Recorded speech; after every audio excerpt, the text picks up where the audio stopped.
जय हिंद बच्चों, कैसे हो? उम्मीद करते हैं आप लोग अच्छे होंगे। प्यारे बच्चों, आज का क्लास लेकर फिर आप सबके बीच उपस्थित हो गए हैं। आज की क्लास में हम लोग अध्ययन करने वाले हैं धातुओं और अधातुओं के आयनिक यौगिकों का निर्माण।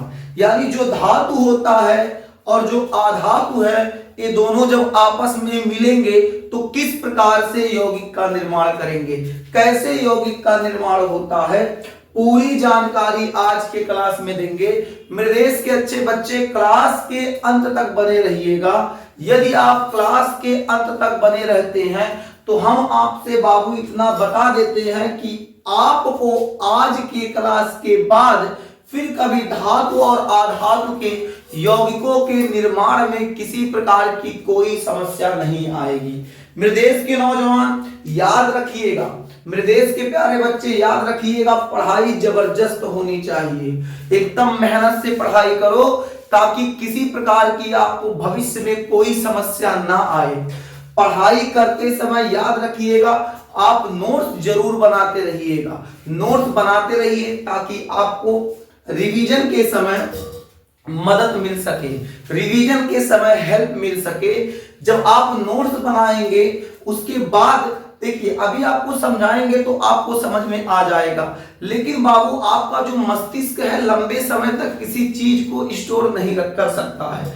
लंबे समय तक स्टोर करने के लिए हमको रिवीजन की आवश्यकता पड़ती है। एक बार पढ़ने से लंबे समय तक बाबू स्टोर नहीं किया जा सकता है। इसलिए लंबे समय तक हम चाहते हैं कि जो हम पढ़ाई किए हैं लंबे समय तक स्टोर रहे, तो उसके लिए मेरे देश के अच्छे बच्चे आपको रिवीजन की आवश्यकता पड़ेगी। और रिवीजन तभी हो पाएगा जब आप नोट्स बनाएंगे, फेयर कॉपी बेहतर बनाएंगे।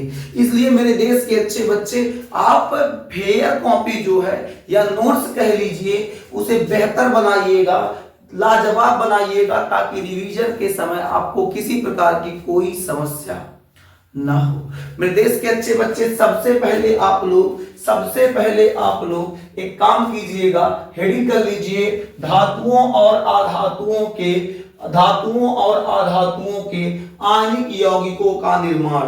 धातुओं और अधातुओं के आयनिक यौगिकों का निर्माण जल्दी कीजिए मेरे देश के नौजवान। आज आपको बता दिया जाएगा जो धातु होता है, जो अधातु होता है, उसके यौगिकों का निर्माण कैसे होता है। जल्दी करो मेरे देश के अच्छे बच्चे। हो गया हेडिंग। अब देखिए, कुछ यहाँ चार्ट बनाए हुए हैं। इस चार्ट में देखिएगा, देखिए इससे पहले वाला क्लास जो था इलेक्ट्रॉनिक विन्यास का क्लास था, वहां आपको इलेक्ट्रॉनिक विन्यास, संयोजकता, आयन निकालना सिखा दिया गया है। यदि आप लोगों ने वो क्लास नहीं देखा है तो जाइए मेरे देश के अच्छे बच्चे, पहले उस क्लास को देख के आइए, फिर इस क्लास को देखिए तो आपको बेहतर समझ में आएगा। यहाँ हम कुछ तत्वों को लिखे हैं, जैसे यहाँ लिखा गया है तत्वों के प्रकार, तत्व, परमाणु संख्या, इलेक्ट्रॉनिक विन्यास। अब तत्वों के प्रकार में 3 प्रकार के तत्वों को रखा गया है। एक है उत्कृष्ट गैसें, दूसरा है धातुएं, तीसरा अधातुएं। अब बात किया जाए अगर उत्कृष्ट गैसें कौन कौन सी हैं, तो याद रख लो, आपके क्लास के लिए इतना काफी है। उत्कृष्ट गैसों में आपका जो तत्व आता है, हीलियम आएगा, नियॉन आएगा, आर्गन आएगा। Helium, neon, argon. अब जो हीलियम होता है इसका परमाणु क्रमांक 2 होता है, इलेक्ट्रॉनिक विन्यास कितना होगा? 2 होगा। बात करें अगर नियॉन जो होता है, नियॉन का परमाणु क्रमांक बाबू 10 होता है, इलेक्ट्रॉनिक विन्यास 2,8 हो जाएगा। आर्गन की बात किया जाए तो इसका परमाणु क्रमांक 18 होता है और क्या हो जाएगा? इलेक्ट्रॉनिक विन्यास 2,8,8 हो जाएगा। अब परमाणु क्रमांक कह लें या परमाणु संख्या कहें, बात एक है, इससे आप घबराइएगा नहीं। बात अगर किया जाए धातुओं में, तो धातु में क्या आ जाएगा? सोडियम आ जाएगा। सोडियम जिसका परमाणु संख्या या परमाणु क्रमांक बाबू 11 होता है और इलेक्ट्रॉनिक विन्यास 2,8,1 होता है। मैग्नीशियम का 12, 2,8,2, एल्युमिनियम का 13 और 2,8,3, पोटेशियम का 19, 2,8,8,1, कैल्शियम का बाबू 20, 2,8,8,2। उसी प्रकार आप आधातु पर जब आएंगे तो आधातु में आपका नाइट्रोजन हो जाएगा। नाइट्रोजन जो होता है इसका परमाणु क्रमांक 7 हो जाएगा। इलेक्ट्रॉनिक विन्यास 2,5। ऑक्सीजन का बाबू 8 हो जाएगा, 2,6। उसी प्रकार हो जाएगा फ्लोरीन का 9, 2,7। फास्फोरस का 15, 2,8,5। क्लोरीन का बाबू 17, 2,8,7। ये हो गया यहां तक उत्कृष्ट गैसें, धातुएं, अधातुएं। ये आपको समझाने के लिए बनाया गया था। आप जब फेयर कॉपी बनाइएगा उसको जरूर बना लीजिएगा इसे, ताकि आपको किसी प्रकार की समस्या ना हो, आप समझ सके कि उत्कृष्ट गैसों की श्रेणी में क्या आता है, धातुओं की श्रेणी में क्या आता है, अधातुओं की श्रेणी में क्या आता है। अब हम लोग तो सीखने वाले हैं धातुओं और अधातुओं के आयनिक यौगिकों का निर्माण। तो सर ये क्यों बता रहे बाबू, इसकी आवश्यकता पड़ेगी, थोड़ा सा समझ लीजिए, थोड़ा सा और समझिए। जो धातु आपको यहां बताया गया है, आधातु बताया गया है, उत्कृष्ट गैसें बताई गई हैं, ये जो तत्व है, तत्व का एक परमाणु क्रमांक है, ये इसका इलेक्ट्रॉनिक विन्यास है। जब किसी तत्व का इलेक्ट्रॉनिक विन्यास करते हैं, जब किसी तत्व का इलेक्ट्रॉनिक विन्यास करते हैं, इलेक्ट्रॉनिक विन्यास करते समय जो लास्ट में कक्षा आती है उस कक्षा को संयोजकता कक्षा कहते हैं, संयोजकता कोष कहते हैं। जैसे मेरे देश के नौजवान बात करें अगर पोटेशियम की, तो पोटेशियम की संयोजकता क्या हो गई, 2, 8, 8, 1। तो लास्ट कक्षा में कितना आया, 1 आ गया, ये हो जाएगा संयोजकता कोष। उसी प्रकार कैल्शियम की बात किया जाए तो बाबू 2, 8, 8, 2, लास्ट में कितना आ गया, 2, ये हो जाएगा संयोजकता कोष। उसी प्रकार नाइट्रोजन जो है इसका जब किए 2,5, ये लास्ट वाला संयोजकता कोष। 8 का क्या हो जाएगा, 6 संयोजकता कोष। यहाँ 7, यहाँ 5, नीचे कितना हो जाएगा, 7। ऊपर बढ़ जाए तो यहाँ 3, यहाँ 2, यहाँ 1, यहाँ 8, यहाँ 8। ये तो अकेले है तो इसका 2 हो जाएगा। यानी आपसे अगर पूछ लिया जाए बताइए मेरे देश के नौजवान संयोजकता कोष क्या है, तो आप कहेंगे किसी तत्व का इलेक्ट्रॉनिक विन्यास करते समय जो उसकी लास्ट कक्षा में नंबर आता है या फिर उसकी जो लास्ट कक्षा होती है उस लास्ट कक्षा को हम लोग क्या कहते हैं, संयोजकता कोष कहते हैं। उस लास्ट कक्षा को हम लोग क्या कहते हैं, संयोजकता कोष कहते हैं। इसी संयोजकता कोष के माध्यम से, इसी संयोजकता कोष की सहायता से हम लोग संयोजकता ज्ञात करते हैं, और जब संयोजकता निकल जाएगा तो वहां से आयन भी निकाल लेंगे। ये लास्ट कक्षा बाबू आयन और संयोजकता के लिए जिम्मेदार होता है, जिसे हम आमतौर पे क्या कह रहे हैं, संयोजकता कोष कह रहे हैं। उम्मीद करते हैं बाबू आपको यहां तक समझ में आ गया होगा। अब देखिए आप सभी लोग जानते होंगे जो सोडियम होता है, जो सोडियम होता है उस पे क्या प्लस चार्ज होता है। कैल्शियम जो होता है 2+ होता है। मैग्नीशियम जो होता है 2+ होता है। इस प्रकार बाबू जिन पर प्लस धातु चढ़ा हो, जिन पर प्लस आयन चढ़ा होता है, जिन धातुओं पर बाबू, जिन तत्वों पर प्लस आयन चढ़ा होता है उसे हम लोग बाबू क्या कहते हैं, धातु कहते हैं। ये बाबू आपकी धातुएं हो जाएंगी। और जिन पर माइनस आयन होता है, जैसे क्लोरीन पर माइनस, ऑक्सीजन पर 2-, ठीक है, और इसके अलावा क्लोरीन पर माइनस हो जाएगा, ऑक्सीजन पर माइनस हो जाएगा, ठीक है, नाइट्रोजन पर हो जाएगा माइनस।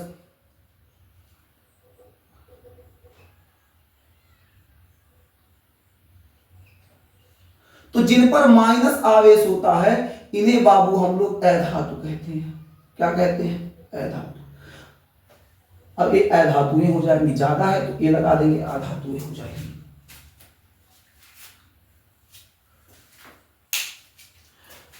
अब आपको धातु और आधातु की सहायता से, और भी होती है, हम आपको एग्जाम्पल के लिए बस इतना बता दिए। तो जो धातु होता है और जो आधातु होता है उसका पहचान कैसे करेंगे, जिस पर प्लस आयन चढ़ा होगा वो आपका धातु हो जाएगा, जिस पर माइनस आयन होगा वो आपका आधातु हो जाएगा। धातु और आधातु, धातु और आधातु की सहायता से हम लोग अब निर्माण करने वाले हैं एक यौगिक का, कुछ यौगिकों का निर्माण करते हैं। और धातु और आधातु की सहायता से जो यौगिक का निर्माण होता है, ऐसे यौगिकों को आयनिक यौगिक कहते हैं।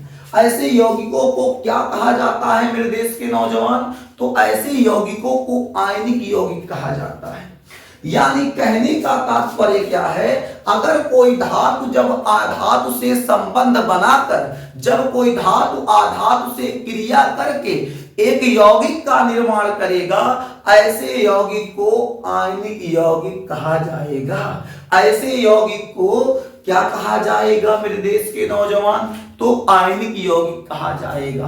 कहोगे कैसे मास्टर? तो यहां देखो, देखो मेरे देश के नौजवान, मैं यहां से एक धातु ले लेता हूं। अब यहां देखिए हमारे पास है क्या? Na ले लिए। उसके अलावा मेरे देश के अच्छे बच्चे हम लोग लेते हैं, चलो क्लोरीन ले लेते हैं, Cl। अब Na जो होता है, याद रखिए, जो Na होता है, Na के पास प्लस कैसे आया, Cl के पास माइनस कैसे आया, बता दे रहे हैं, सुन लीजिए। Na जो होता है, Na का इलेक्ट्रॉनिक विन्यास देखो कहां है, सोडियम का इलेक्ट्रॉनिक विन्यास भैया खोज लो, यहां है सोडियम का इलेक्ट्रॉनिक विन्यास। क्या है सोडियम का इलेक्ट्रॉनिक विन्यास? 2,8,1। यानी इसके बाह्यतम कक्षा में संयोजकता कोष में कितना है? 1। कितना इलेक्ट्रॉन है? 1। तो भाई साहब इसके बाह्यतम कोष में 1 एक्स्ट्रा है, पीछे वाला क्लास भरा हुआ, 1 एक्स्ट्रा आ गया। क्लोरीन की बात किया जाए अगर, तो क्लोरीन में क्या है? इसका इलेक्ट्रॉनिक विन्यास बाबू एकदम नीचे यहां है, तो क्या है? 2,8,7। 2,8,7। तो इसके अंतिम कक्षा में कितना है? 7 है।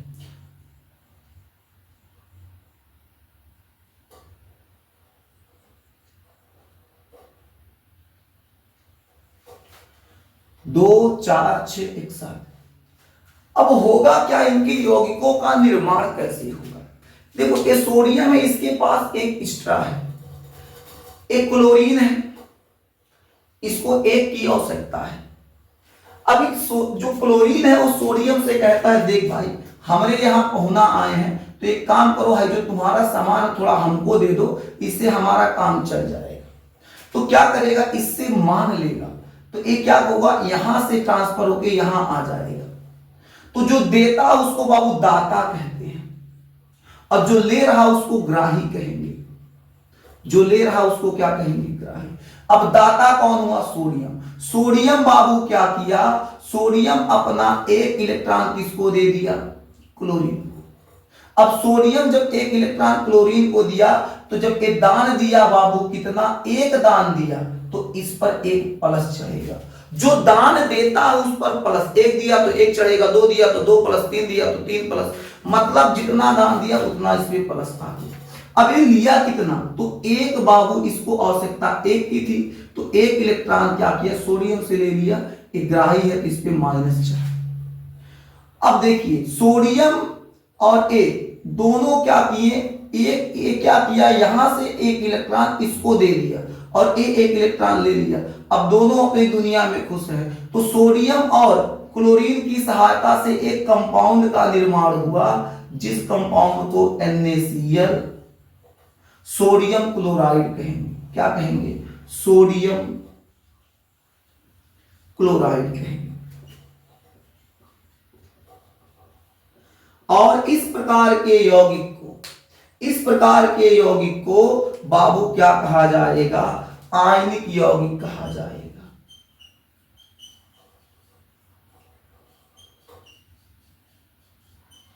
समझ में आ गया क्या?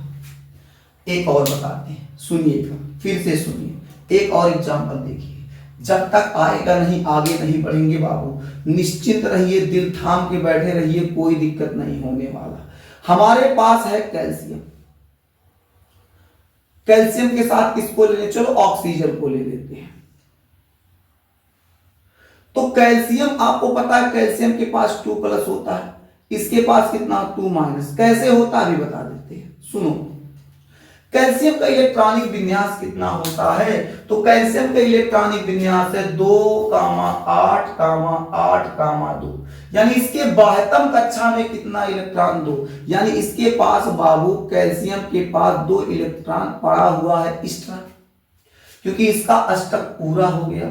उसके बाद आगे वाली कक्षा में 2 इलेक्ट्रॉन आ गए। इसके पास 2 है। ऑक्सीजन की बात किया जाए तो ऑक्सीजन यहां है। ऑक्सीजन कितना है? 2 का 6 है। अगर इसको 2 मिल जाए तो इसका अष्टक पूरा हो जाएगा। अष्टक बोले तो 8, तो इसका अष्टक पूरा हो जाएगा। यानी इसके पास है कितना? तो इसके पास बाबू 6 है। कितना है मेरे देश के नौजवान? 6। इसको चाहिए कितना? तो इसको 2 चाहिए। अगर इसको 2 मिल जाए तो इसका क्या हो जाएगा? अष्टक पूरा हो जाएगा। बोलो समझ में आ रहा है? बिल्कुल। तो हम लोग क्या कहेंगे, ये क्या करेगा, इससे कहेगा कैल्शियम भैया एक काम करो, तुम अपना ही जो दोनों इलेक्ट्रॉन है एक काम करो हमको दे दो। तो दोनों इलेक्ट्रॉन इससे क्या करेगा? ए ले लेगा। जब ए लेगा तो क्या होगा बाबू? ए कितना दिया? ए दिया कितना? यहां नीचे लिखते हैं। ए कितना दिया? तो ये दिया 2, तो इस पे 2+ आ गया। ये लिया कितना?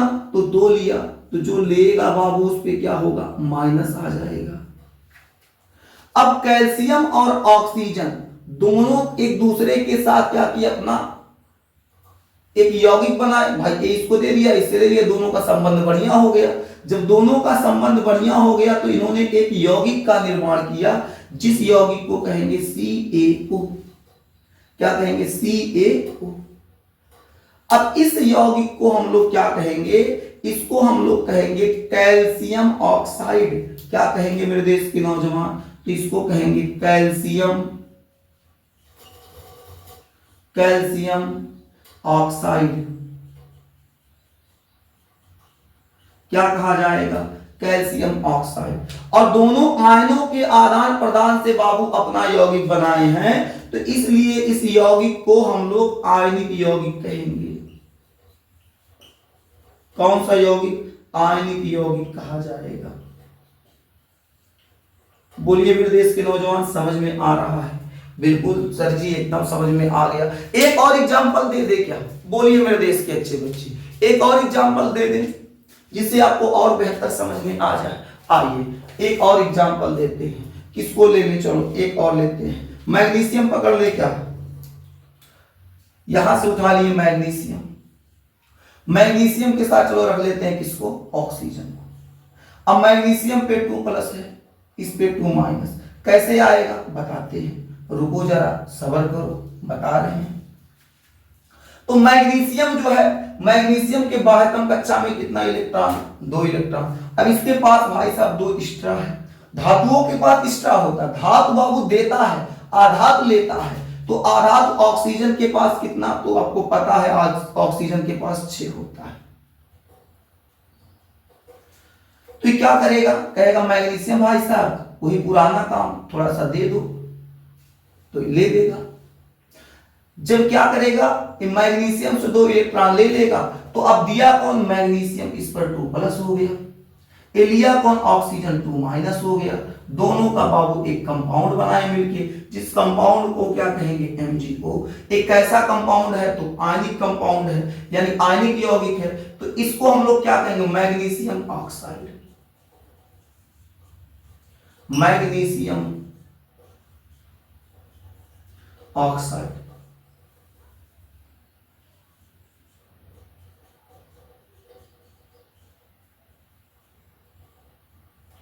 कैसा यौगिक है? तो बाबू ए भी एक प्रकार का क्या है? आयनिक यौगिक है। यानी कह सकते हैं क्या? पहले लिख दें, आयनिक यौगिक।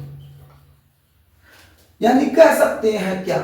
जो आयनों के आदान प्रदान से, यहां plus ion minus ion, +2 -2, plus ion minus ion, ठीक है, plus ion plus ion minus ion, आयनों के आदान प्रदान से जो यौगिक बनता है, ऐसे यौगिकों को आयनिक यौगिक कहेंगे। अब बाबू एक काम कीजिए, आप लोग यहां तक नोट कर लीजिए, फिर आपको आगे बता दिया जाए। पहले यहां तक नोट कीजिए ताकि बाबू हम इसको इरेज करके फिर आपको आगे समझा सके, आगे पढ़ा सके। जल्दी नोट कीजिए।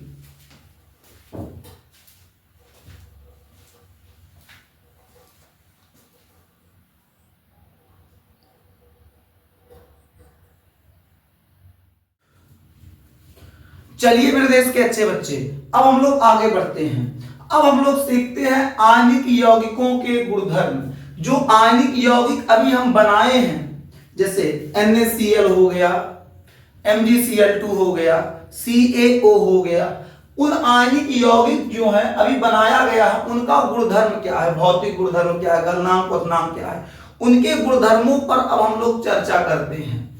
तो समय बचाने हेतु, समय ज्यादा ना लगे, लिखेंगे तो समय ज्यादा चला जाएगा, फिर क्लास लंबा हो जाएगा, तो समय बचाने हेतु पहले से नोट कर दिया गया है ताकि हमारा समय बच सके, कम समय में हम लोग ज्यादा पढ़ाई कर सकें।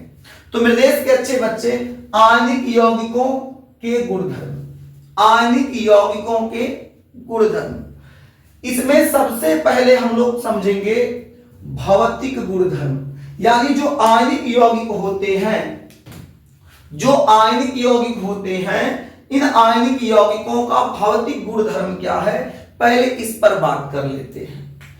देखिए यहां क्या लिखा गया है, धन और ऋण, धन और ऋण आयनों के बीच मजबूत स्थिर विद्युत आकर्षण बल होने से आयनिक यौगिक ठोस एवं कठोर होते हैं।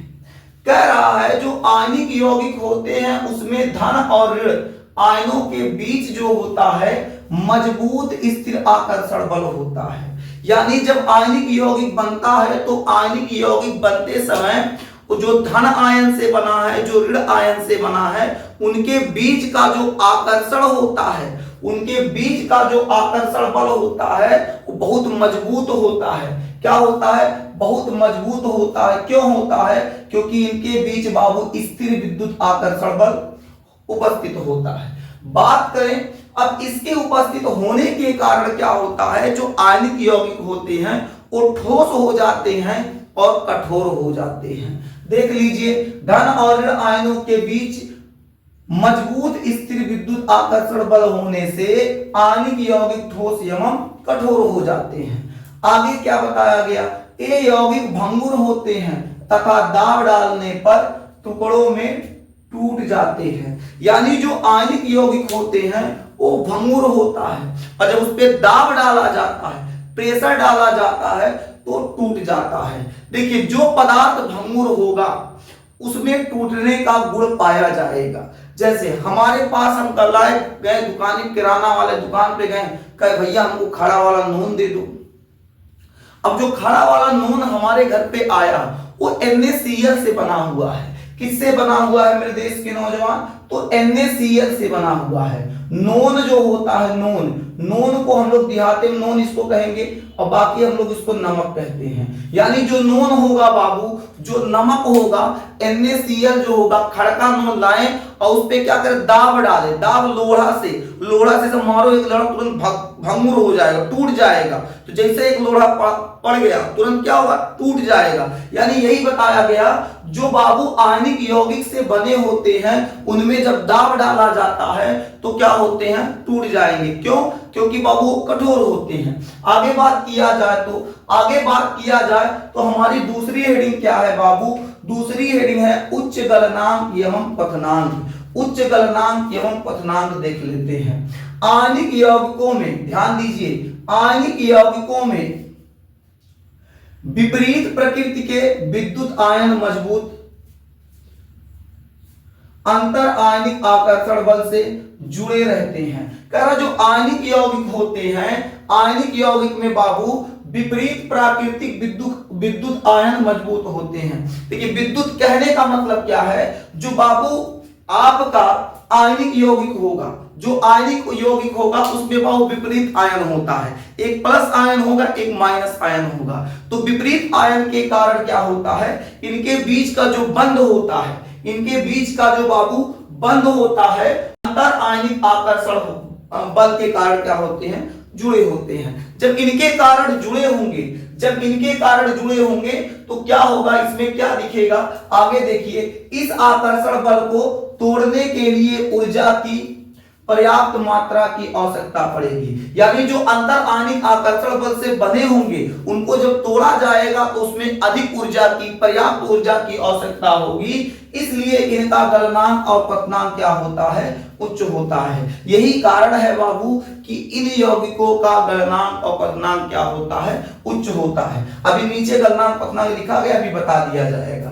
आगे क्या लिखा गया है मेरे देश के नौजवान, देखिएगा। आगे लिखा गया है जल में घुलनशीलता। क्या है बाबू, जल में घुलनशीलता। ये जल में घुलनशील होते हैं कौन, तो आयनिक यौगिक। यानी आयनिक यौगिक में आपका नमक आएगा, नमक को पानी में डालेंगे तो धीरे धीरे क्या होगा, घुल जाएगा। यानी कह सकते हैं क्या, ये जल में घुलनशील होते हैं क्योंकि जल में इनके आयनों के बीच का आकर्षण बल क्या हो जाता है, कम हो जाता है। यानी आयनिक यौगिक जो है जब उनको जल में हम लोग घोलेंगे तो घुल जाएंगे, आसानी से घुल जाएंगे। क्यों, क्योंकि जब जल के संपर्क में आएंगे तो उनका जो बंध होगा, जो मजबूती से बंधे हुए हो, आराम से उनका बंध क्या होगा, कमजोर पड़ जाएगा और धीरे धीरे टूट जाएगा। और जब टूट जाएगा तो घुल जाएंगे। यहां नीचे बताया गया है बाबू कुछ पदार्थों के जो कुछ आयनिक यौगिक हैं, उन आयनिक यौगिकों के गलनांक और क्वथनांक। तो बाबू ध्यान दीजिएगा, यहां कॉलम बनाया गया है आयनिक यौगिक, यहां आपका है गलनांक केल्विन में और क्वथनांक बाबू केल्विन में।